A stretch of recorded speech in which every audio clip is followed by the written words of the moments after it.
Doctor Bharat చూస్తున్నప్పుడు థియేటర్లో blast అయినాయి అయ్యి అన్నారు. కానీ ఈ సినిమా చూస్తున్నప్పుడు వాచ్ ఐఫోన్ చెప్తున్నాయి లౌడ్ సౌండ్లో ఉన్నారు మీరు, లో సౌండ్కి వెళ్ళండి అని. మీకు వచ్చింది అసలు అది? అసలు ఐ వాచ్లో వేసుకెళ్ళకూడదు. అంటే ఇది నేను చెప్పాను కదా, ఇది ఒక సెలబ్రేటెడ్ ఫిలిం, సెలబ్రేషన్ కదా. పవన్ కళ్యాణ్ గారిని ఇలా చూడాలని అసలు ఎన్ని రోజులుగా మనం వెయిట్ చేస్తున్నాం, ఒక 12 years వెయిట్ కదా. సో దాన్ని ఎలా జనాలకి ఇంకా how best we can give them.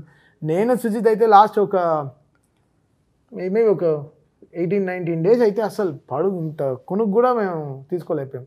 అంటే సినిమానే బ్రెత్లెస్గా ఉండింది. It was like very very good, చాలా నీట్గా స్పేస్డ్ అవుట్గా చాలా బ్యూటిఫుల్గా ఇట్ హ్యాడ్.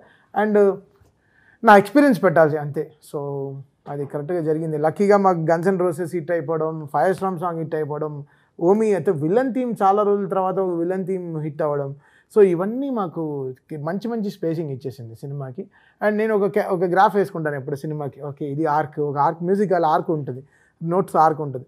ఆ ఆర్క్ కరెక్ట్గా నా హైట్స్కి, థియేటర్ హైట్స్ నాకు తెలుసు కాబట్టి కరెక్ట్గా వర్కౌట్ అయిపోయింది. అంటే పవన్ కళ్యాణ్ ఫ్యాన్స్ కూడా చాలా దాహంతో ఉన్నారు, హిట్ కావాలి, ఆ క్రేజ్ కావాలని కోరుకుంటారు కదా. దాన్ని అయితే 100% తీర్చిందని చెప్పొచ్చు. చాలా చాలా great words. Thank you so much.